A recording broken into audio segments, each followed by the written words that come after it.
being observed is a 1907 Renault.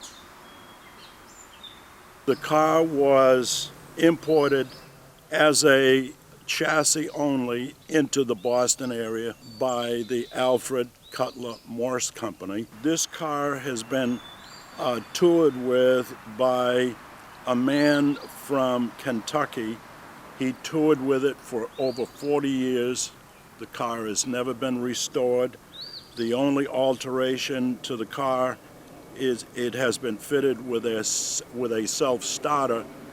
Prior to the self-starter, one would have to crank the car to get it running.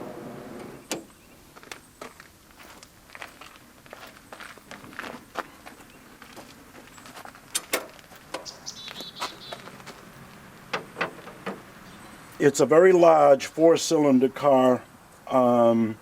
Notably, the radiator is at the rear. Most automobiles, the radiator was at the front, and that's why most hoods were squarish. It is a huge radiator. It takes 13 gallons of water. The car in its day, without a starter, in a cold climate, would be difficult to start when they were cranking. So this affair is called a priming cup, and this is in the off position. The priming cup you would fill with gasoline, and then you would turn this knob, and the gasoline would be deposited onto the cylinder and make for an easy starting, somewhat like your modern day choke.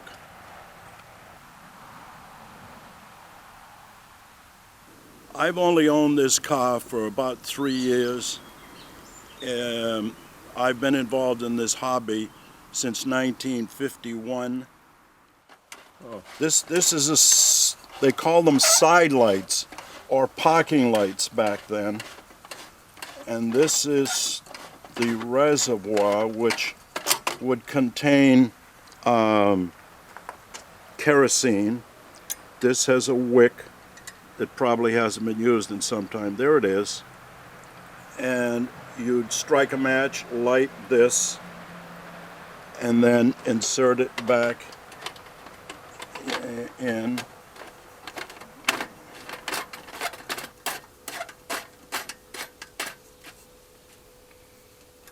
Took all that time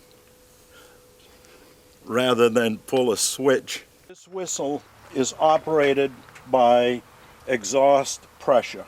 It's piped from the exhaust pipe through up into here. Years ago it was used as a signal because homes might have been back then a mile apart, and whereby the original horn wasn't loud enough. If the master was coming home from the office and he wanted to signal his wife to get supper ready, he would use the whistle, which would be probably as loud as a train whistle. Wow. You wore an outer garment to keep the from getting full of dust and oil, because most of these cars leaked considerably, and so you used an outer garment, usually linen, full length right down to your ankles, and that kept you clean from all of the dirt, because there were no paved roads back then. It's very comfortable to drive. It's very roomy as opposed to many early automobiles.